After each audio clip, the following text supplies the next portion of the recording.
Comrade chair, comrades, मैं समझता हूँ कि तमाम कॉमरेड सबसे पहले तो इस जो भरपूर हम कांग्रेस कर रहे हैं इस पे मुबारकबाद के मुस्तहिक हैं, और जो तमाम पाकिस्तान के मुख्तलिफ शहरों से दूर दराज का सफ़र तय करके इंतहाई मुश्किल नामुसाइद हालात में यहाँ तक पहुँचे हैं, वो ख़ुद सबसे पहले मुबारकबाद के मुस्तहिक हैं। और जो आज पहले सेशन के अंदर मैं समझता हूँ बड़ी शानदार डिस्कशन रखी है, और जो इंटरनेशनल डेलीगेट्स हमारा एक लंबा सफ़र तय करके मुश्किलात से यहाँ पर पहुँचे हैं, हम उनका भी शुक्रिया अदा करते हैं। और उन्होंने बहुत अहम आज यहाँ पे बातें रखी हैं जिसके ऊपर मैं समझता हूँ कि बहुत ज़्यादा गौर करने की ज़रूरत है। इंतहाई कम वक्त के अंदर उन्होंने इंतहाई अहम जो डिस्कशन है वो ओपन की है कि इस वक्त पूरी दुनिया के अंदर कौन सा अमल जारी है, वो जो प्रोसेस है उसको एक्सप्लेन करने की कोशिश की है कॉमरेड्स ने पहले सेशन के अंदर, कि जिसमें किसी एक वाक़े से मुतासर होने की ज़रूरत नहीं, या कोई दूसरा वाक़या हो जाता है फिर उससे मुतासर होने की ज़रूरत नहीं। एक जनरल प्रोसेस है पूरी दुनिया में जिसमें एक निज़ाम गिर रहा है, एक निज़ाम ख़त्म हो रहा है, और उसकी वजह से तहरीकें बन रही हैं, उसकी वजह से मुआशी बहरान आ रहे हैं, उसकी वजह से हुकूमतें गिर रही हैं, रियासतें दिवालिया हो रही हैं, बैंक ख़त्म हो रहे हैं, टूट रहे हैं, और नए से नई तहरीकें उभर रही हैं। तो जब तक हम उस अमल को नहीं समझते, जब तक हम उस निज़ाम की बुनियादों को नहीं समझते, उस वक़्त तक हम दुनिया के अंदर उभरने वाली इन तहरीकों को, इन इनकलाबात को, इन जंगों को, खाना जंगियों को नहीं समझ सकते, और उन्हें महज एक के बाद दूसरे वाक़यात के तौर पर देख सकते हैं कि यहाँ फ्रांस के अंदर कोई तहरीक निकल आई है, एक वाक़या रूनुमा हो गया है, ये जी बरतानिया में ब्रेग्जिट का बहरान चल रहा है, या अलग से एक वाक़या हो रहा है जिसकी वजूहात ये हैं कि उसमें कुछ लोग जो है वो अलग होना चाहते हैं यूरोप से, या कुछ रहना चाहते हैं, या जर्मन बैंकों का बहरान है, या डोनाल्ड ट्रंप का सदर बनना, या कोई और दूसरे चीज़ें हैं। तो उसको अलग अलग काट काट के एक दूसरे से, एक तहरीक को दूसरे से, एक वाक़े को दूसरे से अगर काट के देखेंगे तो कुछ समझ नहीं आएगा, और ऐसे लगेगा कि शायद लोग पागल हो गए हैं, दीवाने हो गए हैं यूरोप और अमेरिका में रहने वाले, कि अचानक इनको सोशलिज्म के नज़रियात की तरफ दिलचस्पी हो गई है, या पता नहीं क्या हो रहा। लेकिन जब इसको एक प्रोसेस के अंदर देखते हैं, एक अमल के अंदर देखते हैं, और ये ना रुकने वाला अमल है, जो पिछले 10 साल से अगर आप उसका मुशाहिदा करें, 2008 का जो बहरान था कि किस तरह उस बहरान के बाद एक के बाद दूसरे वाक़यात रूनुमा होते गए। 2011 में अरब इनकलाबात आपको उभरते हुए नज़र आते हैं, हुकूमतें हुस्ने मुबारक की और दूसरे ममालिक की नज़र आती हैं, सऊदी अरब में बहरान नज़र आता है, ईरान में तहरीकें इनकलाबात नज़र आते हैं, और पूरी दुनिया के अंदर फिर वो आप चलते जाएँ तो एक लंबी तारीख है पिछले 10 सालों की, और ऑक्यूपाई वॉल स्ट्रीट से लेके अरब बहार तक और दूसरे वाक़यात तक। सिर्फ मैं समझता हूँ कि 10 साल में उभरने वाली तहरीकें जो दुनिया भर में हैं, उनको सिर्फ वाक़यात लिखना शुरू कर दें तो शायद कई किताबें, पूरा एक इंसाइक्लोपीडिया बनाया जा सकता है कि किस महीने में, किस दिन में, किस मुल्क के अंदर कितनी तहरीकें थी और लाखों लोग सड़कों पर थे। और मसला ये है कि ये अमल रुक नहीं रहा, बल्कि इसमें शिद्दत आती जा रही है। जिस तरह इन्होंने दोस्तों ने पिछले सेशन में क्लाइमेट, जो माहौलियात के हवाले से तब्दीलियाँ थी और उनके हवाले से जो मुजाहरे हुए पूरी दुनिया में, यूरोप में स्कूलों के बच्चे और अमेरिका में निकल आए, तो वो आप देखें कि उसके अंदर अब स्कूलों के बच्चे लाखों की तादाद के अंदर निकले हैं, चंद हज़ार या 10, 20, 50 हज़ार नहीं थे, एक एक शहर में 2-2, 3-3 लाख स्कूलों के बच्चे बाहर निकल आए थे। तो उस हवाले से हम नज़र आ रहा है कि ये ज़्यादा से ज़्यादा जो समाज की परतें हैं वो इस प्रोसेस के अंदर शामिल होती जा रही हैं, और पूरी दुनिया के अंदर एक बहुत बड़ी तब्दीली बुनियादी तौर पे ऊपर आ चुकी है, जो कि सरमायादाराना निज़ाम की गिरावट है। और इस पूरी तब्दीली का जो एक अहम तरीन अंसर है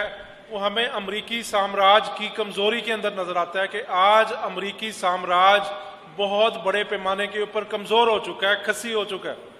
आज से 20 साल पहले का अमरीकी साम्राज्य कुछ और था, और आज का अमरीकी साम्राज्य इंतहाई कमज़ोर और बहुत नहीफ हालत के अंदर है। उसका मुआशी बहरान दिन ब दिन बढ़ता चला जा रहा है, कर्जों का जो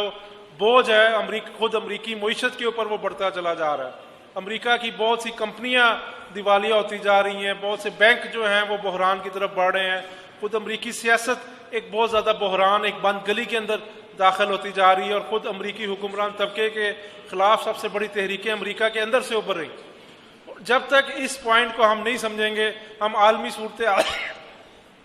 हाल के अंदर और ख़ास तौर पर पाकिस्तान के अंदर जो सूरत हाल है उसको नहीं समझ सकते।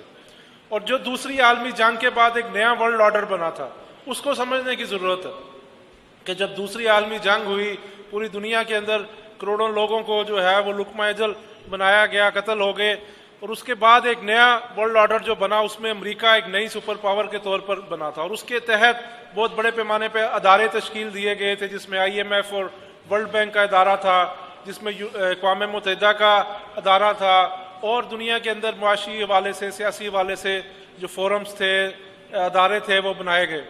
और उसके अंदर रियासतें तख्लीक की गई। बहुत सी आपको रियासतें ऐसी नज़र आती हैं, उसमें पूरी दुनिया के अंदर दूसरी आलमी जंग के बाद जो नौ आबादियाती कॉलोनियल मुल्क थे, वहाँ पे आज़ादी की तहरीकें थी,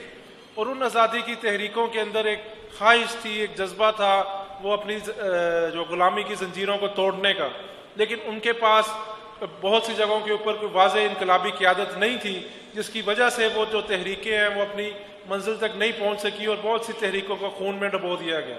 और उसी सारे अमल के अंदर एक पूरी दुनिया के अंदर जो अमल था, उसमें बहुत सी रियासतें भी नई तश्कील हुई, बहुत से मुल्कों को आज़ादी मिली, बहुत से मुल्क जो थे वो मुख्तलिफ हवालों से तकसीम हुए। इसमें हमें इसराइल की रियासत उभरती हुई नज़र आती है, जो एक साम्राज्य रियासत है, जो फ़लस्तीन के ऊपर नाजायज़ कब्ज़ा जिसका मौजूद है, और जिसको एक अमरीका की गुमाश्ता रियासत कहा जाता है। इसी तरह और भी दुनिया में रियासतें बनी, जिसमें से पाकिस्तान की एक रियासत का भी तख्लीक होती हुई नज़र आती है, जिसमें मजहबी बुनियादों के ऊपर बंटवारा किया गया यहाँ पे, और खून की नदियाँ बहाई गई, और बरतानवी साम्राज्य ने यहाँ से जाते जाते यहाँ के पूरे खित्ते को ताराज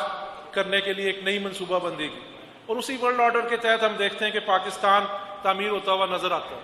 और उसी तहत जो अगर आप पिछले 70 साल की तारीख उठा के देखें, तो पाकिस्तान का हुक्मरान तबका पहले दिन से लेके आज तक अमेरिका की गुलामी की जंजीरें अपने पैरों के अंदर जो है उसके मौजूद है।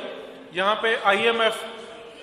के जो लोन्स हैं दुनिया के अंदर, सिर्फ अर्जेंटीना शायद एक ऐसा मुल्क है जिसने पाकिस्तान जितने कर्जे लिए हैं IMF के, वरना मुसलसल IMF के कर्जों के जरिए पाकिस्तान को गुलाम रखा गया। यहाँ पे सूदी कर्जों की जंजीरों के जरिए यहाँ की अवाम का इस्तेसाल किया जाता रहा, उनका खून निचोड़ा जाता रहा, उनकी गुलामी की जंजीरों में जकड़ा रखा गया। इसी तरह बहुत से मुआहदे थे दिफाई नोयत के, यहाँ पे फौजी अड्डे अमेरिका ने 1950 की दिहाई में बनाने शुरू कर दिए थे, जब अयूब खान की डिक्टेटरशिप थी। और उसके बाद एक लंबी तारीख है कि किस तरह मुख्तलिफ मकामात पर अमरीकी साम्राज्य पाकिस्तान के हुक्मरान तबके को और पाकिस्तान की गुमाश्ता रियासत को इस्तेमाल करता रहा इस पूरे खत्े में अपने साम्राज्य अज़ाइम के लिए, चाहे मशरक़ वस्ता के अंदर हो, चाहे ये बर सग़ीर के अंदर जनूबी एशिया के अंदर हो, चाहे हमें मशरक़ी बॉर्डर में चीन और मशरक़ बईद में नज़र आए।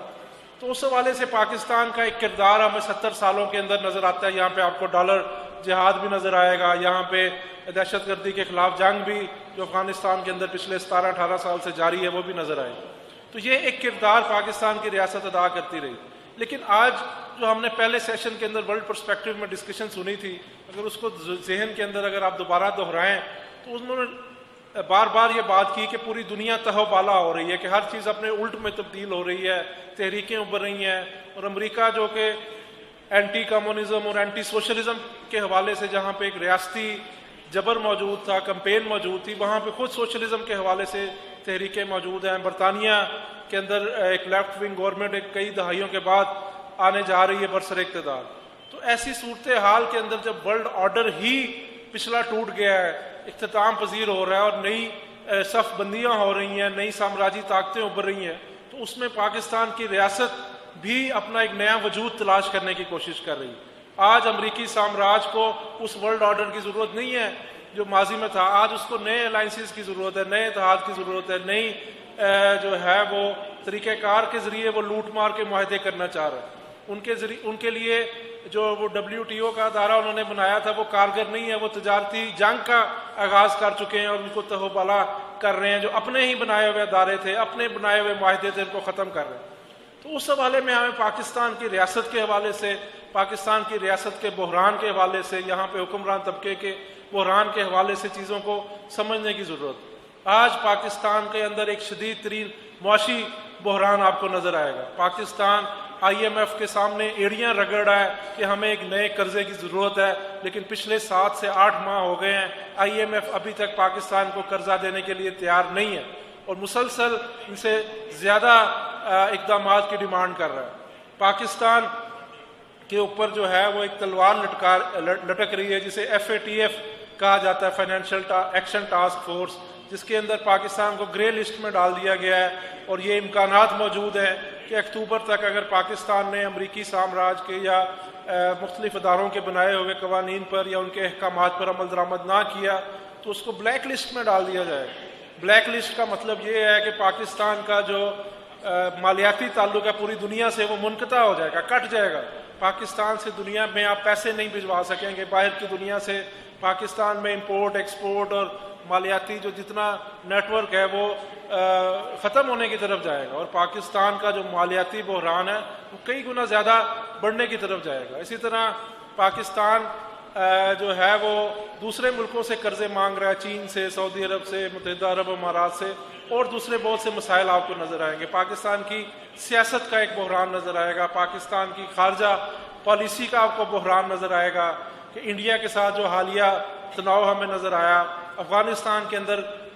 जो अफगानिस्तान की इस वक्त कमज़ोर तरीन हुकूमत है जिसको खुद ये काबुल एडमिनिस्ट्रेशन कहते हैं, वो पाकिस्तान को मजबूर करती है कि वो उसके अहकामात पे अमल करे। उन्होंने अपना सफ़ीर पाकिस्तान से वापस बुला लेते हैं, फिर वापस यहाँ पे आता है, उसके साथ पाकिस्तान के तजादात है। ईरान के साथ पाकिस्तान के कभी इस तरह की तनाव की कैफियत नहीं बनी जिस तरह अब बन रही है और वो पाकिस्तान के अंदर घुस कर हमला करने की धमकियाँ दे रहे हैं। इसी तरह सऊदी अरब से, चीन से जो ताल्लुकात हैं पाकिस्तान के, तो ये सारे जो सूरत हाल है इसकी बुनियादों को समझने की ज़रूरत है कि क्या ये इमरान खान की पॉलिसियाँ हैं या जो मौजूदा इस्टेब्लिशमेंट है उसकी पॉलिसी है, किसी एक फ़र्द की गलती है। वज़ीर ख़ारजा अगर इसकी जगह उसको लगा दिया जाए, वज़ीर ख़जाना उसकी जगह दूसरे को लगा दिया जाए तो मसला हल हो जाएगा। तो हम समझते हैं कि अगर इन चीज़ों के साथ मसला हल होता तो कब के मसले हल हो गए होते। और एक के बाद दूसरी हुकूमत बदली, हमने मुशर्रफ की आमरीत भी देखी है, हमने नवाज शरीफ पीपल्स पार्टी का दौर भी यहाँ के लोगों ने देखा और ये 8 महीने से इमरान खान की हुकूमत भी देख ली है, लेकिन कोई तब्दीली लोगों की ज़िंदगियों के अंदर नहीं आई। यहाँ लोगों की गुर्बत में मुसलसल इजाफा हुआ है, बेरोज़गारी में इजाफा हुआ है, यहाँ पे लोड शेडिंग का मसला हल नहीं हो सका, यहाँ पे गैस के बिजली के बिलों में इजाफा हुआ है, यहाँ पे लोगों को इलाज की, तालीम की सहूलियात कोई पार्टी, कोई हुक्मरान नहीं दे सका। और उसकी बुनियादी वजह यह है कि आज इस निज़ाम के अंदर वो गुंजाइश मौजूद नहीं है और आज खुद अमरीकी साम्राज्य और दुनिया की दूसरी तमाम साम्राज्यी ताकतों में वो गुंजाइश, वो अहलियत, वो सलाहियत मौजूद नहीं है जिसके तहत यहाँ पे पाकिस्तान के अंदर कोई भी एक मसला हल किया जा सके, यहाँ पे लोगों के मसाइल का कोई एक भी हल पेश किया जा सके। और इसी वजह से जो यहाँ का हुक्मरान तबका है वो मुसलसल लूट मार में इजाफा करता चला जा रहा है और उसकी लूट मार में मुसलसल बढ़ोतरी आती जा रही है, जबकि यहाँ का जो मेहनत कश तबका है, अवाम है, उनके मसाइल में इजाफा होता चला जा रहा है। और उस हवाले से जब हम पाकिस्तान की रियासत के, पाकिस्तान के मईशत के, पाकिस्तान की सियासत के, पाकिस्तान के अंदर जो कौमी सवाल है उसके मसले को देखते हैं, पाकिस्तान के अंदर जो ख़वातीन के मसाइल है उसको समझने की कोशिश करते हैं, तो हमें यही नज़र आता है कि पाकिस्तान के अंदर किसी भी मसले का हल इस निज़ाम के अंदर मुमकिन नहीं है। और ये वो निज़ाम नहीं है जो सिर्फ पाकिस्तान में मौजूद है, ये निज़ाम अमेरिका के अंदर भी ज़वाल पजीर हो रहा है, ये यूरोप के अंदर भी मुश्किलात का शिकार है, ये इंडिया के अंदर, चाइना के अंदर भी लोगों को गुर्बत में और बेरोज़गारी में और ज़िल्लत में धकेलता चला जा रहा है। और उस हवाले से हमें आज की मईशत को समझने की ज़रूरत है कि बहुत से लोग ये कहते हैं कि अगर IMF से कर्जा मिल जाएगा तो पाकिस्तान के मसले हल हो जाएंगे, IMF अगर कर्जा दे देगा तो कुछ अरसे के लिए पाकिस्तान की मईशत अपने पैरों पर खड़ा हो जाएगी, ये हो जाएगा, वो हो जाएगा। हम समझते हैं कि IMF 21 प्रोग्राम पाकिस्तान को दे चुका है अभी तक, पाकिस्तान की तारीख में 21 जो है दफ़ा 4-4 साल के, 5-5 साल के, 3-3 साल के कर्जे के प्रोग्राम जो है IMF ने पाकिस्तान को दिए हैं। तो अगर IMF के कर्जों से मसला हल हुआ होता तो मेरा ख्याल है कि 21 प्रोग्राम कम नहीं है, लेकिन 21 प्रोग्रामों के बाद आज अगर पाकिस्तान के अंदर गुर्बत को देखें, बेरोज़गारी को देखें, महंगाई को, ज़िल्लत को देखें तो वो कम नहीं हुई बल्कि बढ़ी है जब से पाकिस्तान बना है। और आज जो इलाज का मेयार है, जो तालीम का मेयार है, वो आज से 50 साल पहले की निस्बत बहुत ज़्यादा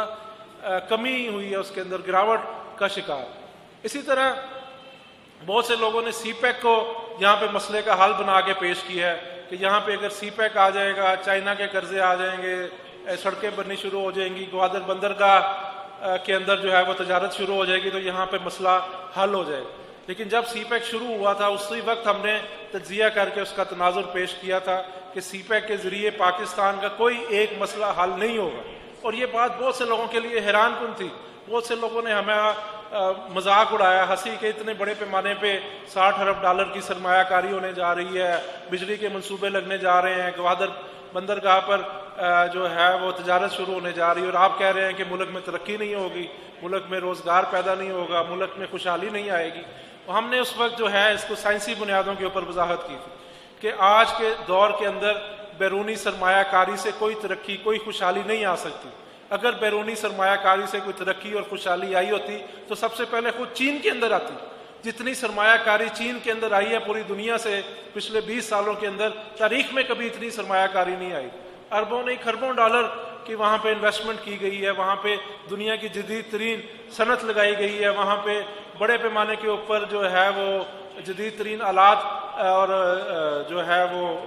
अशिया कमोडिटीज़ पैदा की गई हैं। लेकिन उसकी वजह से चीन के अंदर गुर्बत में, महंगाई में, बेरोज़गारी में और लोगों की जिल्लत के अंदर मुसलसल इजाफा हुआ। और आज चीन के अंदर करोड़हा लोग जो है वो गुर्बत की लकीर से नीचे ज़िंदगी गुजार रहे हैं। जितनी पाकिस्तान की कुल आबादी है उससे कहीं ज़्यादा लोग वहाँ पे गुर्बत में रह रहे हैं, फुटपाथों पे, झोंपड़पट्टियों के अंदर रह रहे हैं, जहाँ पे खाने के लिए 2 वक्त की रोटी मुयस्सर नहीं है, वहाँ पे कीड़े मकोड़े खा के गुजारा कर रहे हैं, फाके कर रहे हैं। खुद चीन के बड़े शहरों के अंदर आप चले जाएं, फुटपाथों के अंदर लोग जिंदगियां गुजार रहे हैं, उनके पास रोजगार नहीं है, खुदकुशियां करने पर मजबूर है। वहाँ के मजदूर, इतने बुरे हालात हैं, 16-16 घंटे, 18-18 घंटे वहाँ पे काम लिया जाता है। तो जब चीन के अंदर अरबों डॉलर की सरमायाकारी से खुशहाली नहीं आ सकी तो पाकिस्तान में इस सरमायाकारी से कैसे खुशहाली ला सकता हूँ? और वो सरमायाकारी का मकसद यहाँ पे लूट मार करना, यहाँ के लोगों की जो थोड़ी बहुत मेहनत थी या यहाँ के जो वसाइल हैं उनकी लूट मार के लिए सीपैक का मंसूबा बनाया गया। और आज पूरे बड़े पैमाने के ऊपर हम देख सकते हैं कि उसकी कलई खुल चुकी है और लोग देख सकते हैं कि वो जो सीपैक का मंसूबा था उसकी वजह से खुशहाली नहीं आई, बल्कि उसकी वजह से बेरोज़गारी फैली है। चीन के अंदर जो सस्ती अशिया चीन की आई हैं उसकी वजह से वहाँ की टेक्सटाइल इंडस्ट्री पाकिस्तान की बंद होने गई है, पावर लूमें बंद होने गई हैं पाकिस्तान की, और जो दूसरी लेदर की दूसरी जितनी इंडस्ट्री थी वो बंद होने की तरफ गई है, और लाखों की तादाद में मजदूर हैं जो उसकी वजह से बेरोज़गार हुए। चीन ने यहाँ पे पावर प्लांट लगाए हैं, बिजली के बहुत से मंसूबे लगाए हैं, साहिवाल के अंदर कोयले से प्लांट लगाया है, थरकोल का इफ्तिताह हो चुका है और प्लांट लग रहे हैं। लेकिन उसके बावजूद यहाँ पे लोड शेडिंग का मसला हल नहीं हुआ। आज भी लोड शेडिंग पाकिस्तान के अंदर मौजूद है और बिजली सस्ती नहीं हुई। यहाँ पे बहुत से लोग कहते थे कि चीन आ जाएगा तो बिजली सस्ती हो जाएगी और मुफ्त तकरीबन 1 रुपये की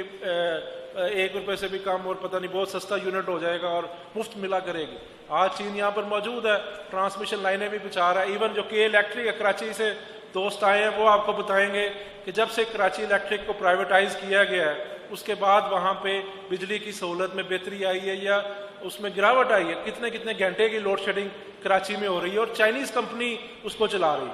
और उसमें बिलों में इजाफा हुआ है। पूरे पाकिस्तान के बिजली के बिलों में, गैस के बिलों में इजाफा हुआ। तो उसकी वजह से चीन के आने की वजह से बिजली के मंसूबे लगने के बावजूद ना बिजली सस्ती हुई है और ना लोड शेडिंग के अंदर कमी आई है। इसी तरह ना जो है वो रोज़गार पैदा हुआ है बल्कि फैक्ट्रियाँ बंद हुई। इसी तरह यहाँ पे जो बलोचिस्तान के हवाले से हम इसको तफसील में बात करेंगे कि कहा जा रहा था कि ग्वादर की बंदरगाह बनेगी, बलोचिस्तान में रोज़गार पैदा होगा, मादनी वसाइल है, ये है वो है। लेकिन उसकी वजह से हम देखते हैं कि बलोचिस्तान के अंदर इस्तेसाल में इजाफा हो गया। जो ग्वादर की बंदरगाह जहाँ पे अरबों डॉलर की इन्वेस्टमेंट की जा रही है, आज वहाँ पे लोगों के पास पीने के लिए साफ पानी नहीं है बलोचिस्तान के अंदर, और वो लोग पानी को तरस रहे हैं। ग्वादर के लोग, जिसको पूरी दुनिया के अंदर एक मॉडल बना के पेश किया जा रहा है तरक्की का, वहाँ के लोगों के पास पीने के लिए साफ पानी आज मौजूद नहीं है। वहाँ पे जो माहीगीर थे जो मछलियाँ पकड़ के अपना रोज़गार, अपने बच्चों का पेट पालते थे, उनके पेट पे लात मारी जा रही है और उनका जो रिहाइश है वो छीनी जा रही है, उनसे उनका जो पाबंदियाँ जो है उनके ज़िंदगी के ऊपर लगाई जा रही है। इसी तरह जो पूरे बलोचिस्तान के अंदर सड़कों का जाल बिछाया जा रहा था और तरक्की की बात की जा रही थी, आज वहाँ पे इस्तेसाल बढ़ा है, वहाँ पे गुर्बत बढ़ी है, वहाँ पे बेरोज़गारी बढ़ी है, वहाँ पे महंगाई में और लोगों की जिल्लत के अंदर इजाफा हुआ है। रियासती जबर में और कौमी जबर के अंदर कई गुना ज़्यादा इजाफा हुआ है बलोचिस्तान। इसी तरह गिलगित के यहाँ पे दोस्त बैठे हुए हैं, यहाँ पे जहाँ से ये मनसूबा शुरू किया जा रहा है, वहाँ पे हम समझते हैं कि बहुत बड़ी तबाही और बर्बादी लेके आया है ये सारे का सारा मंसूबा, और वहाँ के पूरे जो है माहौलियात को तबाह किया जा रहा है, बेरोज़गारी वहाँ पे फैलाई जा रही है। और वहाँ के अंदर सबसे बड़ी तहरीकें आज अगर पाकिस्तान में नज़र आती हैं तो वो गिलगित के अंदर आपको नज़र आएंगी, बल्तिस्तान के अंदर नज़र आएंगी, जहाँ पे बड़ी तादाद में, हज़ारों की तादाद में लोग मुजाहरा कर रहे हैं। कभी लोगों से गंदम की सब्सिडी छीनी जा रही है, कभी लोगों के किरायों में इजाफा किया जा रहा है, महंगाई में और बेरोज़गारी में इजाफा किया जा रहा है। तो उससे हमें नज़र आता है कि जो सीपैक का मंसूबा जिसके बारे में कहा जा रहा था यहाँ पे दूध और शहद की नहरें जो है वो बहनी शुरू हो जाएंगी, यहाँ पे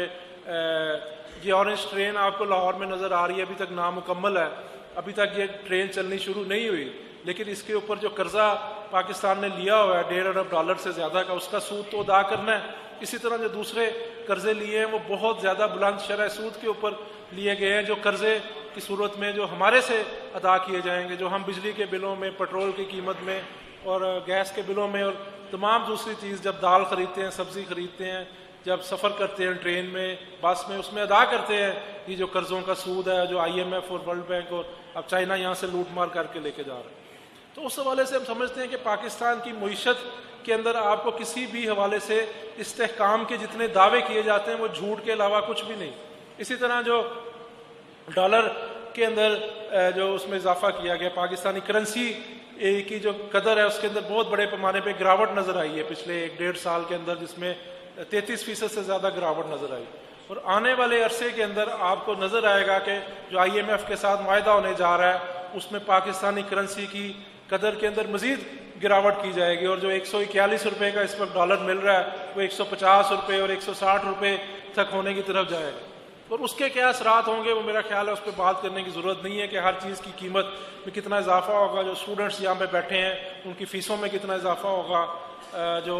दवाई है उसकी कीमत में कितना इजाफा होगा, और जो बिजली के बिल हैं उनकी कीमत में कितना इजाफा होगा। और इसी तरह जो IMF के साथ माहिदा किया जा रहा है और जो एक और पॉलिसी यहाँ पे बहुत ज़्यादा बना के पेश की जाती है वो प्राइवेटाइजेशन की पॉलिसी है। यहाँ पे TV के ऊपर, अखबारों में प्रोपेगेंडा नज़र आता है कि ये इदारे बोझ है, PIA बोझ है, रेलवे बोझ है, खसारे में जा रहे हैं, लोगों के टैक्सों से स्टील मिल बोझ है। लेकिन हम समझते हैं कि सबसे बड़ा बोझ यहाँ का पाकिस्तान का हुक्मरान तबका है, पाकिस्तान की पार्लियामेंट सबसे बड़े बोझ है, पाकिस्तान की अदालतें सबसे बड़ी बोझ है, पाकिस्तान के जर्नैल यहाँ पे सबसे बड़ा बोझ है जिसको उतारने की ज़रूरत है। और उस हवाले से हम समझते हैं कि पाकिस्तान के अंदर इस वक्त जो प्राइवेटाइजेशन का अमल शुरू किया गया है उससे पाकिस्तान के अंदर जो इन्होंने दावे किए थे कि प्राइवेटाइजेशन करने से कर्जे उतार दिए जाएंगे, कर्जों का बोझ कम हो जाएगा, वो नहीं हुआ। प्राइवेटाइजेशन करने से जी अदारों की कारकर्दगी बेहतर हो जाएगी कि भाई ये अदारे लोगों के लिए काम नहीं कर सकते, तो जब प्राइवेटाइज हो जाएंगे तो इनके अदारे काम करना बेहतर शुरू कर देंगे। और पहले सबसे झूठ बोला गया कि सिर्फ उन अदारों को बेचा जाएगा जो खसारे में जा रहे हैं, लेकिन यहाँ पे PTCL के दोस्त बैठे हैं, जानते हैं कि मुनाफा बख्श अदारा था PTCL का, जो 30 अरब रुपये सालाना से ज़्यादा का मुनाफा दे रहा था, उसको बेच दिया गया और कौड़ियों के भाव यहाँ पर बेचा गया और आज तक उसकी पूरी कीमत अदा नहीं की गई, जो इंतहाई कम कीमत थी। और उसमें जो है वो 60 से 70 हज़ार मुलाजमीन को निकाल दिया गया, लेकिन उसके बावजूद उस अदारे की कारकर्दगी बेहतर नहीं हुई, उसके बिलों में इजाफा हो गया। इसी तरह अब एक और बहुत बड़ा हमला स्टेट लाइफ इंश्योरेंस के ऊपर किया जा रहा है, जो फिर एक मुनाफा बख्श अदारा है, जिसका 700-800 अरब से ज़्यादा उसके पास जो है वो फंड मौजूद है, लाइफ फंड मौजूद है। इसके अलावा 300-400 अरब रुपए की उसकी प्रॉपर्टी है। लेकिन इस वक्त जो अब्दुल रज़ाक दाऊद वज़ीर आज़म का मुशीर है तजारत का, वो यहाँ पर बैठा हुआ है, वो चाहता है कि उसका जो प्राइवेट अदारा है ये तकाफुल का, उसके ज़रिए स्टेट लाइफ को ख़रीद लिया जाए कौड़ियों के भाव, और वो जो 1200-1300 अरब रुपए का सरकारी अदारा है जो अवाम के पैसों से बनाया गया है उसको छीन लिया जाए और उसको प्राइवेटाइज किया जा रहा है।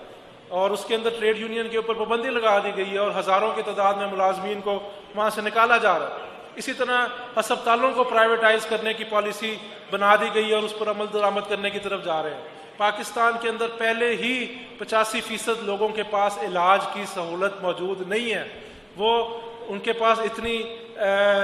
इलाज पैसे नहीं है, या उनके अस्पताल उनके घर के इतना करीब ही नहीं है, पूरे इलाके में मौजूद ही नहीं है कि वो जाके इलाज करवा सके। चंद बड़े शहरों के अंदर सिर्फ अस्पताल मौजूद है जहाँ पे थोड़ा बहुत इलाज मिलता है, और वहाँ भी आप सब लोग जानते हैं कि एक बिस्तर के ऊपर 2-2, 3-3 मरीज होते हैं। दवाइयाँ नहीं होती और कभी मशीनें ख़राब होती हैं और जो सारे मसाइल। लेकिन अब वो जो सहूलत थी थोड़ी बहुत जो मौजूद थी उसको भी छीना जा रहा है और प्राइवेटाइज़ किया जा रहा है पाकिस्तान भर के अस्पतालों में, पंजाब में, सिंध में, हर जगह के ऊपर यही सूरत हाल। इसी तरह जो तालीमी इदारे हैं उनको प्राइवेटाइज़ किया जा रहा है। और ये जो नई गवर्नमेंट आई है इमरान खान की, इसने ज़्यादा बड़े पैमाने के ऊपर प्राइवेटाइजेशन का अमल शुरू किया। और इसमें भी हमें नज़र आता है कि यहाँ पे हमें बताया जाता है कि फ़लानी पार्टी की हुकूमत आ जाएगी तो ये हो जाएगा, फ़लानी पार्टी आए, वो चोर है, वो कहता है वो चोर है, वो कहता है उसने फ्रॉड कर दिया, वो पैसे खा गया। लेकिन पॉलिसियों के अंदर तो कोई तब्दीली नहीं है। यहाँ पे मुशर्रफ की आमरीत के अंदर भी प्राइवेटाइजेशन की पॉलिसी थी, यहाँ पे पीपल्स पार्टी के दौर में भी प्राइवेटाइजेशन की गई PIA की इदारों की, यहाँ पे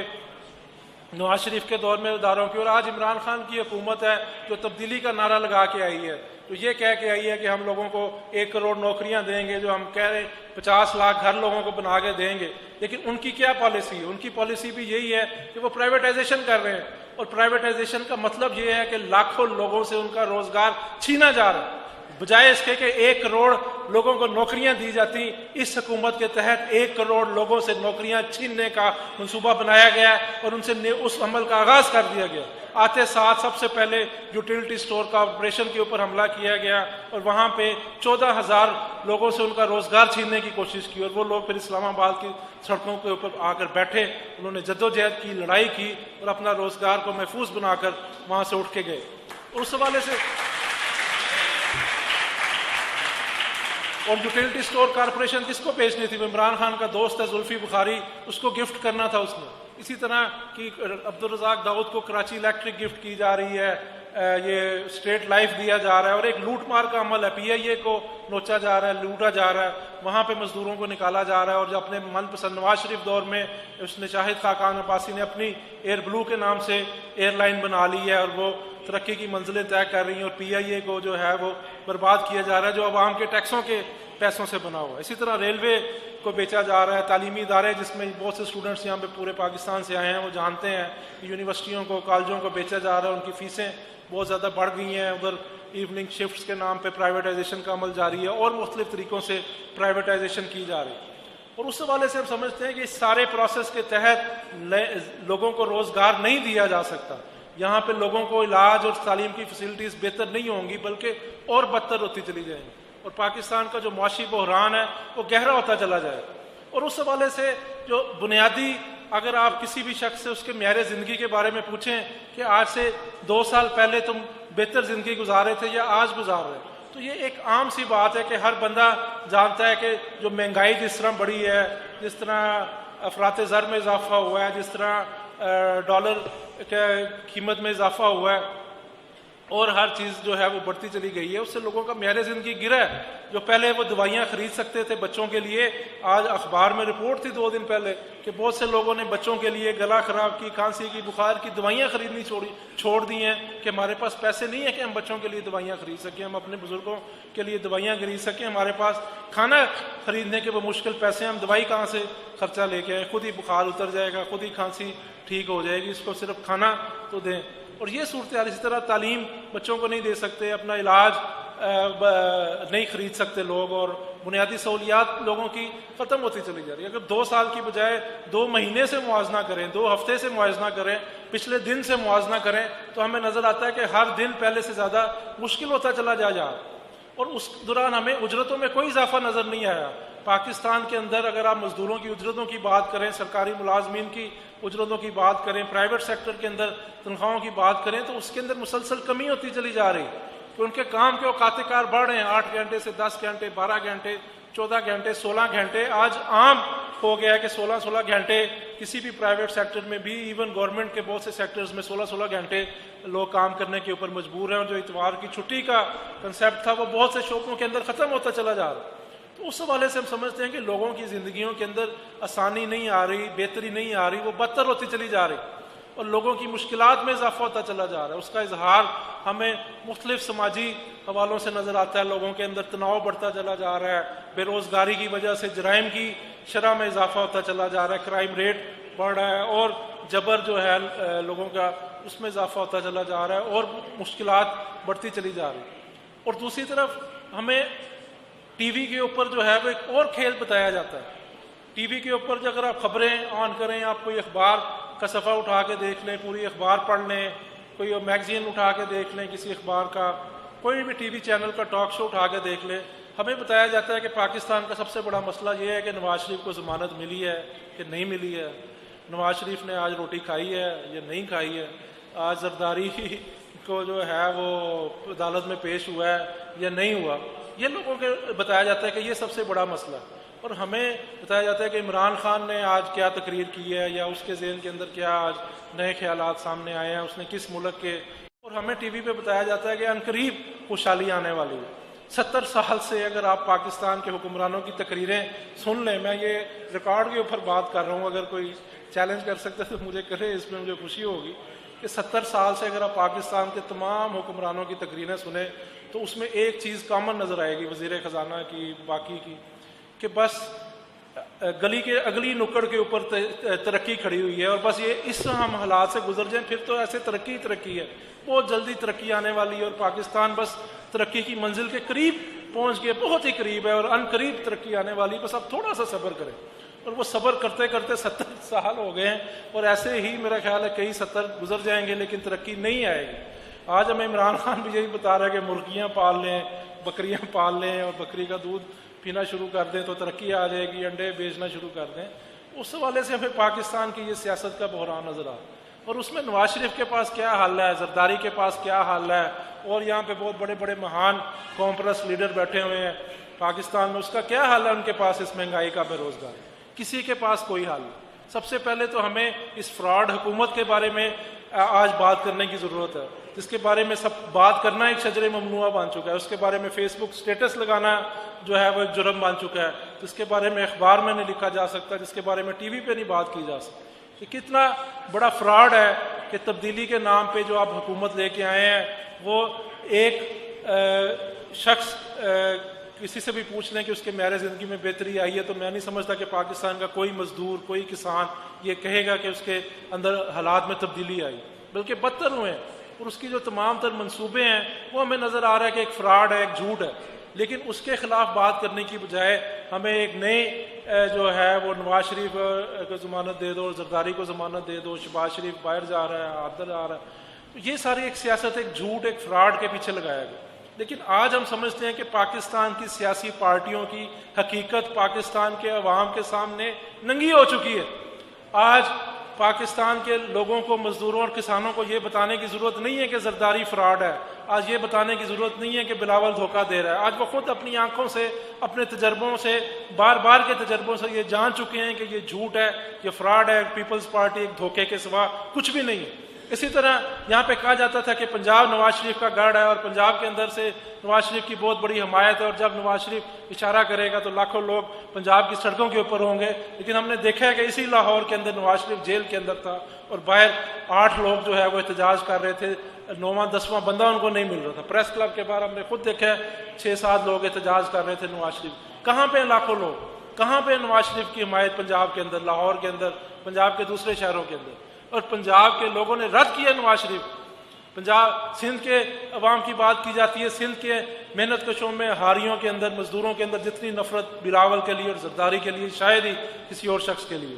और उस हवाले से हमें नजर आता है कि ये सूरत हाल। और उसी तरह इमरान, क्या इसका मतलब है कि लोग इमरान खान की हमायत करते हैं? क्या इसका मतलब है कि लोग मौजूदा हुकूमत से खुश हैं? उसके जवाब हमें जो है वो हर रोज़ यहाँ पे सड़कों के ऊपर मिलता है। यहाँ अगर आप लाहौर चेयरिंग क्रॉस पे देखें तो पिछले, मेरा नहीं ख्याल 6 महीने में कोई ऐसा दिन गुजरा है कि पंजाब के शहरों के अंदर एहतजाज ना हुए। कभी लेडी हेल्थ वर्कर्स का एहतजाज है, अभी भी वहाँ पे प्रोफेसर पंजाब के और लेक्चरर जो है वो चेयरिंग क्रॉस पर धरना दे के बैठे हैं। इंजीनियर्स की एक स्ट्राइक चल रही है, यंग डॉक्टर्स की मूवमेंट चल रही है, पैरामेडिक्स की, नर्सों की तहरीक चल रही है, स्कूलों के साथसा की तहरीक चल रही है। और ये सिर्फ पंजाब की बात नहीं, अब सिंध के साथसा पे कल जो जबर किया गया, लाठीचार्ज वो कराची के अंदर किया गया, और सबसे ज़्यादा एहतजाजी मुजाहरे हमें कोयटा के अंदर नजर आते हैं। दोस्त रखेंगे यहाँ पे बात कि किस तरह वहाँ पे कोयले की कान के मजदूर जो एहतजाज कर रहे हैं,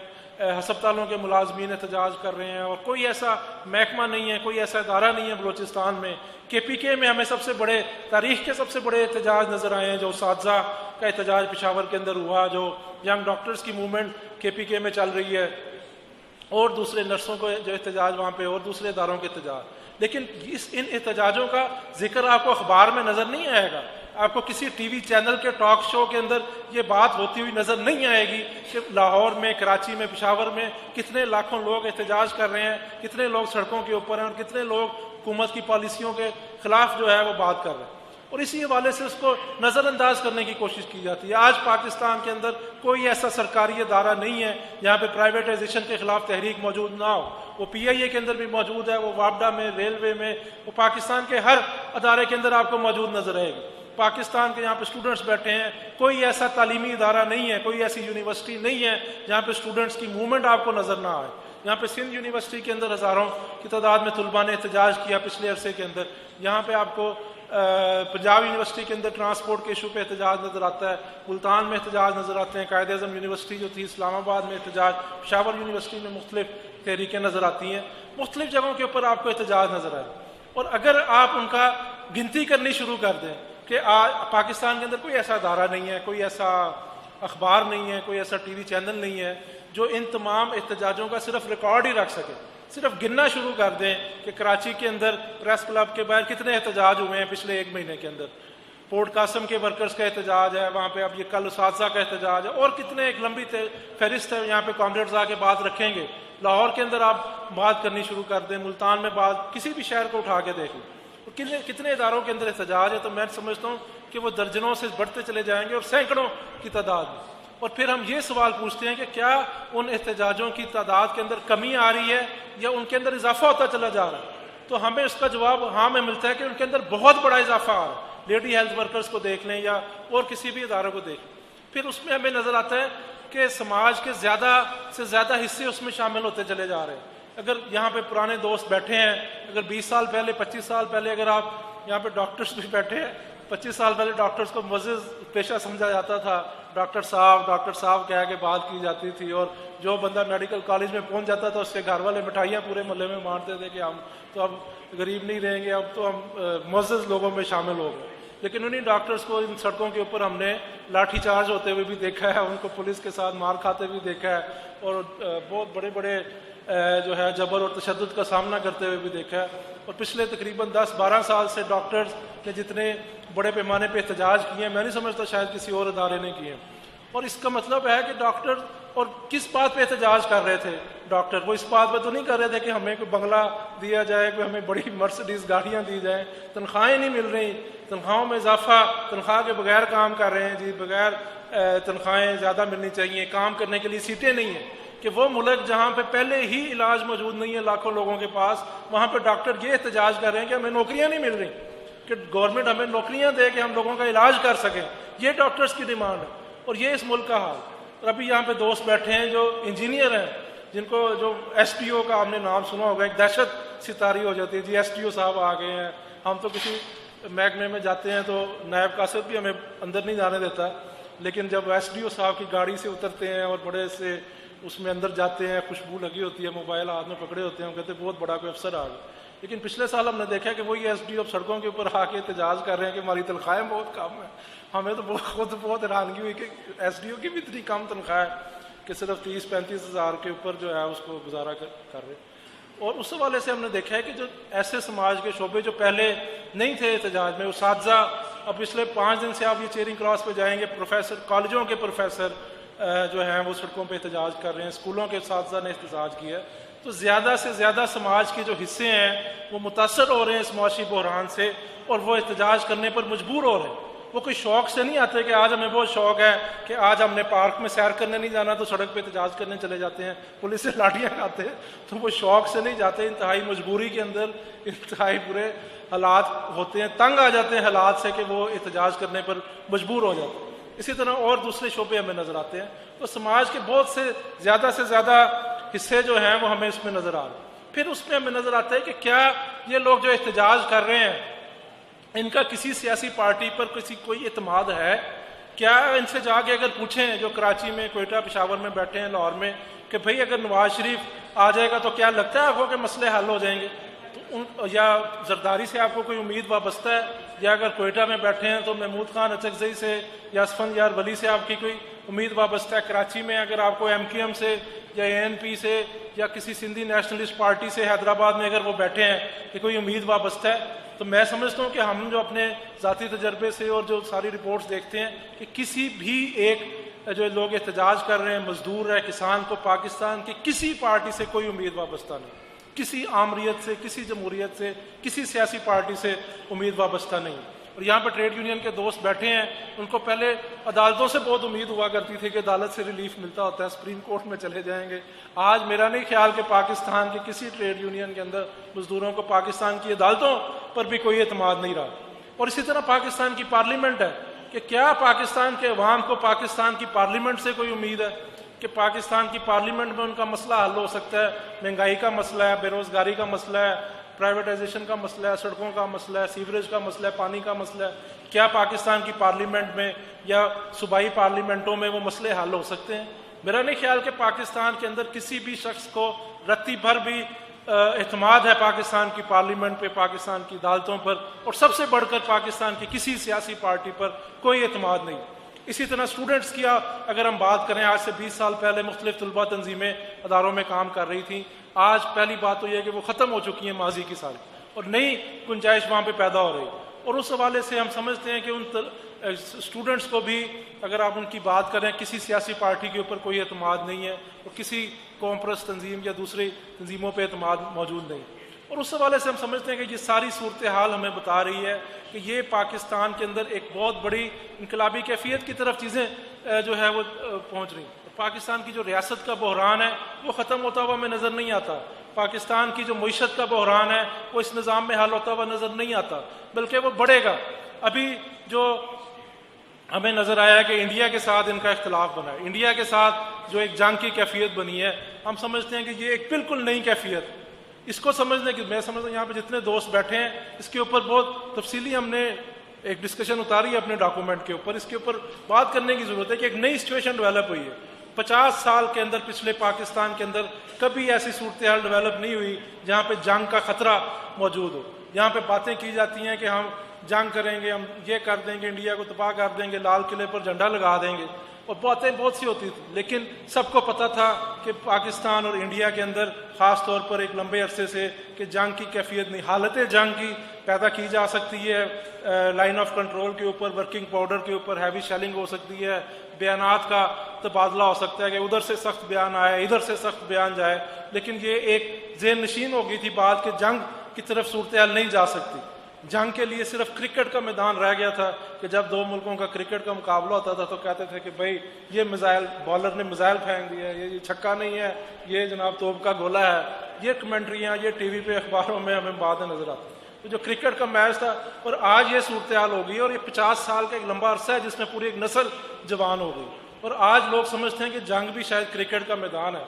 जिस तरह हम लाहौर में देख रहे थे और बहुत सी जगहों के ऊपर लोग देख रहे थे कि उनको क्रिकेट का मैच लग रहा था कि हमने उनका जहाज गिरा दिया उन्होंने।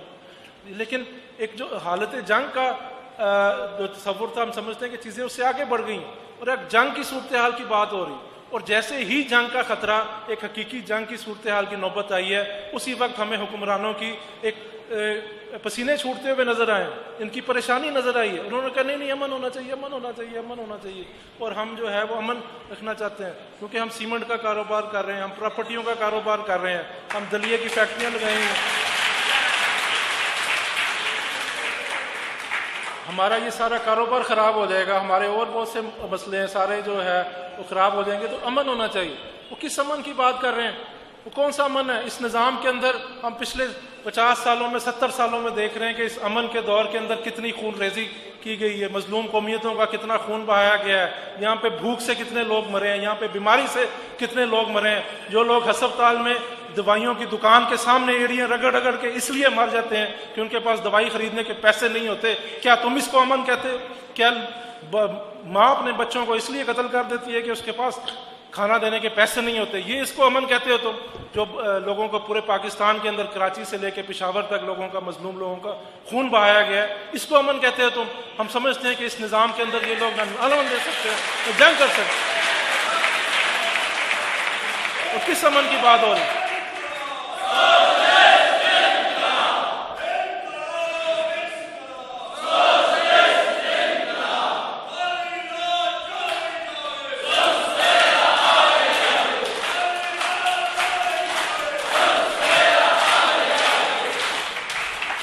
कॉमरेड, हम समझते हैं कि जो जंग की कैफियत ये बनाई गई है और जो सारी सूरत हाल बन रही है, ये भी हुक्मरान तबके की लड़ाई है। वहाँ पे इंडिया के अंदर इलेक्शन होने जा रहे हैं। मोदी को ज़रूरत है इन नारों की कि वो जिस तरह यहाँ के हुक्मरान इंडिया दुश्मनी का नारा लगाकर इक़्तिदार में आते हैं, खुद इमरान खान इलेक्शनों से पहले इंडिया दुश्मनी की, मोदी दुश्मनी की बातें करके इक़्तिदार में आया है, इक़्तिदार में आते ही अमन की बातें शुरू कर दी हैं। इसी तरह मोदी को भी जो मजदूर दुश्मन हुकूमत है वहाँ पे, उसको इलेक्शन जीतने के लिए जो है वो पाकिस्तान दुश्मनी का नारा लगाना पड़ रहा है। वहाँ पे मजदूर दुश्मन इकदाम किए हैं। मोदी के खिलाफ अगर सबसे बड़ी कोई लड़ाई जीत सकता है, मोदी को अगर कोई शिकस्त दे सकता है, तो वो इंडिया का मेहनत कश तबका है, जिसने बार बार साबित किया है कि वो इंडिया का सबसे बड़ा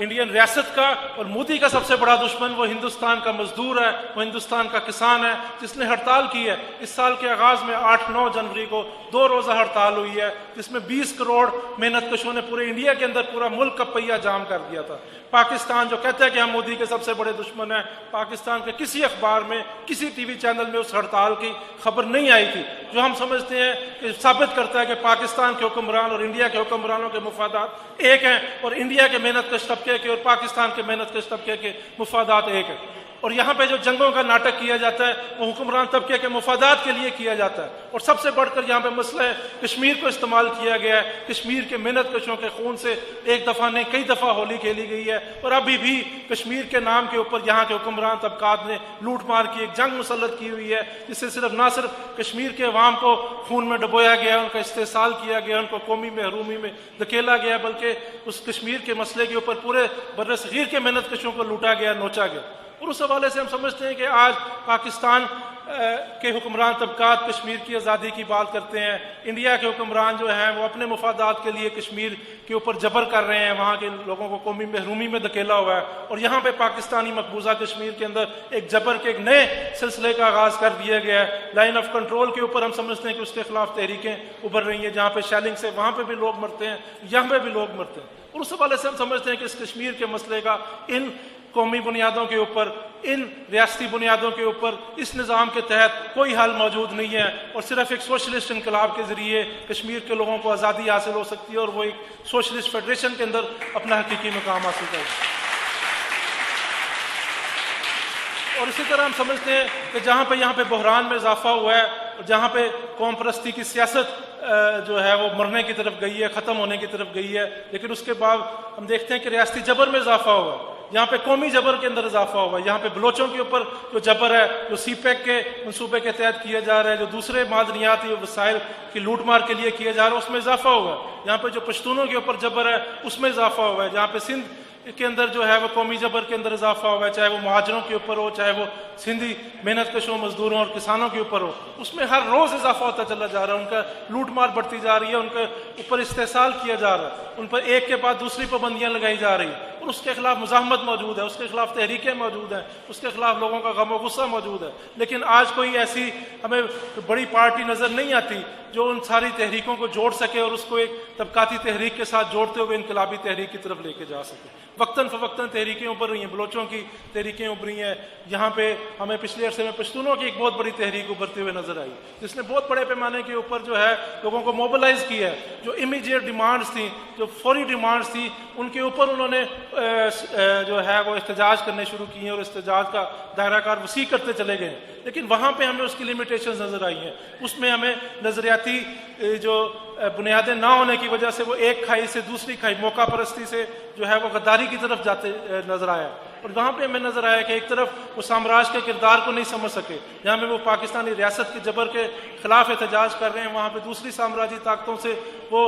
दरख्वास्त कर रहे हैं, उससे मदद की अपील कर रहे हैं। वहाँ पे अमरीकी साम्राज्य या दूसरी साम्राज्यी ताकतें हैं। और इसमें हमें समझने की ज़रूरत है कि अमरीकी साम्राज्य से मुकाबला करने के लिए हमें चीनी साम्राज्य से भीख मांगने की ज़रूरत नहीं है कि अगर आज हम चीनी साम्राज्य से भीख मांगेंगे तो कल वो अपने मुफादात के लिए हमारा खून बहाने से गुरेज नहीं करेंगे। चीन के खिलाफ अमेरिका से, रूस से, ईरान के खिलाफ सऊदी अरब से, सऊदी अरब के खिलाफ ईरान से भीख मांगने से कोई मसला हल नहीं होगा, क्योंकि हमें क्लियर होना चाहिए जिस तरह इंडिया पाकिस्तान के हुक्मरान तबकात के मुफादात एक हैं, इसी तरह सऊदी अरब और ईरान के हुक्मरानों के मुफादात एक हैं। वहाँ पे चीन और अमेरिका के मुफादात का जहाँ पे टकराव मौजूद है, वहाँ पे उनका मुफादात भी मौजूद है और वो तबकाती मुफाद है। और उस हवाले से हम समझते हैं कि जो आखिरी लड़ाई है वो जालिम और मजलूम की है, वो अमीर और गरीब की है, वो सरमायादार की और मजदूर की है। और उस हवाले से किसी भी जद्दोजहद के अंदर जब हम जाते हैं, जब हम कौमी जबर के खिलाफ जद्दोजहद के अंदर जाते हैं, जब हम तबकाती जबर के खिलाफ जद्दोजहद में जाते हैं, यहाँ पे ख़वातीन की आज़ादी के हवाले से हमें बात करने की ज़रूरत है कि यहाँ पे ऐसे लोग भी मौजूद हैं यहाँ पे कहते हैं कि ख़वातीन के ऊपर जबर मर्दों की वजह से होता है और सारे मर्द अगर या तो ख़त्म कर दिए जाएँ या ठीक कर दिए जाएँ तो ख़वातीन पर जबर ख़त्म हो सके। हम उसकी मुखालफत करते हैं। हम समझते हैं कि एक तबकाती बुनियादों के ऊपर वो तफरीक मौजूद है, इस निज़ाम के अंदर वो बुनियादें मौजूद हैं जिसमें औरत कभी भी आज़ाद नहीं हो सकती, ख़वातीन का इस्तेसाल कभी भी ख़त्म नहीं हो सकता। इसलिए कभी भी किसी एक साम्राज्य ताकत के खिलाफ, किसी एक जालिम के खिलाफ लड़ाई में हम किसी दूसरे जालिम से भीख नहीं मांगते, किसी उसकी मदद को नहीं पुकारते, बल्कि हम समझते हैं कि हमारे जो हकीकी इत्तेहादी हैं, जहाँ से हमें हमायत मिल सकती है, जहाँ से हमें सपोर्ट मिल सकती है, जहाँ से हमें देखने की ज़रूरत है, वो दुनिया भर का मेहनत कश तबका है। यहाँ पहले सेशन में हमने देखा है कि इटली के मज़दूरों के अंदर, जर्मनी के, यूरोप के, अमेरिका के मज़दूरों के अंदर एक तहरीक मौजूद है, इनकलाबात मौजूद है। इसी तरह चाइना के मज़दूरों के अंदर, इंडिया के मज़दूरों के अंदर तहरीकें मौजूद है। इसी तरह हम समझते हैं कौमी जबर के खिलाफ मुख्तलिफ मजलूम कौमियतों के अंदर तहरीकें मौजूद है और इसलिए मेहनत कश तबके के अगर कोई साथ दे सकता है, अगर कोई जद्दोजहद को लेकर आगे बढ़ा सकता है तो वो उसके खुद तबके के साथी है। और हतमी लड़ाई हम समझते हैं कि इस समाज में अमीर और गरीब की लड़ाई है और उसमें सरमायादार और मजदूर की लड़ाई है और उसके अंदर मेहनत कश तबके को हमायत हासिल करने के लिए अपने दूसरे मेहनत कश की तरफ देखना चाहिए। और उस हवाले से हम समझते हैं कि हुक्मरान तबके की क्या कोशिश होती है कि वो मेहनत कशों को आपस में लड़ाए, एक दूसरे से अलहदा करे, कौम की बुनियाद पे, रंग की बुनियाद पे, नस्ल की बुनियाद पे, मजहब की बुनियाद पे, जुबान की बुनियाद के ऊपर काटने की कोशिश की जाती है। डिपार्टमेंट कि ये PTCL का मजदूर है, ये रेलवे का मजदूर है, ये जो PIA का डॉक्टर है, ये इंजीनियर है, ये फलाना है। लेकिन हमें समझने की ज़रूरत है कि हमने इन तमाम लड़ाइयों को यकजा करना है, हमने इनको जोड़ने की तरफ जाना है, आगे बढ़ना है। पाकिस्तान के स्टूडेंट्स को जो है वो एक प्लेटफॉर्म के ऊपर लेके आना है, पाकिस्तान के मेहनत कशों को जोड़ने की तरफ आगे बढ़ना। और उस हवाले से इस वक्त पाकिस्तान के अंदर वो प्लेटफॉर्म इस वक्त मौजूद नहीं है, लेकिन हम समझते हैं कि ये खिला ऐसे नहीं रह सकता। जिस तरह पश्तून के अंदर हमें नज़र आ रहा है, सिंध के अंदर एक तहरीक नज़र आ रही है, बलोचों के अंदर एक दोबारा सियासी जद्दोजहद है, क्योंकि माजी के अंदर वो एक इंतहाई गलत तरीका मुसल्लह जद्दोजहद का इस्तेमाल करते रहे जिससे तहरीक को भी नुकसान पहुँचे और बलूचिस्तान के कौमी आज़ादी की तहरीक को और अवाम को बहुत ज़्यादा नुकसान पहुँचा और कौमी जबर में इजाफा हो। उस हवाले से हम समझते हैं कि एक सियासी जद्दोजहद के ज़रिए इन तमाम तहरीकों को जोड़ने की ज़रूरत और नागुज़ीर तौर पर नए प्लेटफॉर्म उभरेंगे, नई सियासी तहरीकें उभरेंगी, नए आपको शक्लें नज़र आएंगी। और उसके अंदर मैं समझता हूँ कि हमें बहुत बड़ी तादाद में ऐसे नौजवान मिलेंगे, ऐसे मजदूर मिलेंगे जिन्हें मार्क्सिज्म के नज़रियात से मुतारफ़ कराया जा सकता है, जिन्हें मेहनत कश तबके के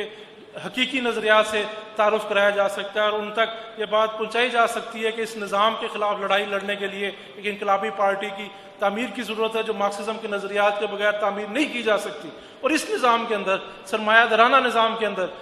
हुक्मरान तबके की ग़ुलामी के अंदर कभी कोई एक भी मसला हल नहीं किया जा सकता, चाहे वो गुर्बत है, चाहे वो इलाज है, चाहे वो तालीम है, चाहे वो प्राइवेटाइजेशन है, चाहे वो सिर्फ तनख्वाहों में इजाफा ही क्यों नहीं है। और उस हवाले से हम समझते हैं कि इस निज़ाम के खिलाफ एक हतमी लड़ाई लड़ने की तरफ हमें जाना पड़ेगा। और यहाँ के मेहनत कश तबके के ऊपर हमें यकीन है, यहाँ पे लोग बहुत से मायूसी फैलाने आ जाते हैं कि मेहनत कश तबका इनकलाब नहीं कर सकता पाकिस्तान का, वो उसको गालियाँ निकालते हुए भी नज़र आते हैं। यहाँ पे लोगों को सबसे बड़ा जो दानिशवरों को शौक़ होता है टीवी में, अखबार में, कि जी अवाम जाहिल हैं, अवाम बाहर नहीं निकलते। हम समझते हैं कि पाकिस्तान के अवाम बाहर निकलेंगे और इतनी बड़ी तादाद में निकलेंगे कि पाकिस्तान के तमाम हुक्मरान खुद भागने के ऊपर मजबूर हो जाएंगे, यहाँ से साम्राज्यी ताकतें भागने के ऊपर मजबूर हो जाएंगे और यहाँ पे एक बहुत बड़ी इनकलाबी तहरीक उभरेगी जो इन तमाम जंगों का, खाना जंगियों का, इस जबर का, इस इस्तेसाल का खात्मा करेगी। वो इंडिया के हुक्मरान तबके के जबर का भी खात्मा करेगी, वो पाकिस्तान के हुक्मरान तबके का भी जबर का खात्मा करेगी, इस्तेसाल का, गुर्बत का, बीमारी का खात्मा करने के लिए आगे बढ़ेगी। और वहाँ पे अगर इनकलाबी पार्टी मौजूद होती है तो पाकिस्तान के अंदर हम समझते हैं कि इसी नस्ल के अंदर एक सोशलिस्ट इनकलाब किया जा सकता है और यहाँ पे खुशहाली के और एक जन्नत जो है वो ज़मीन पर बनाई जा सकती है। बहुत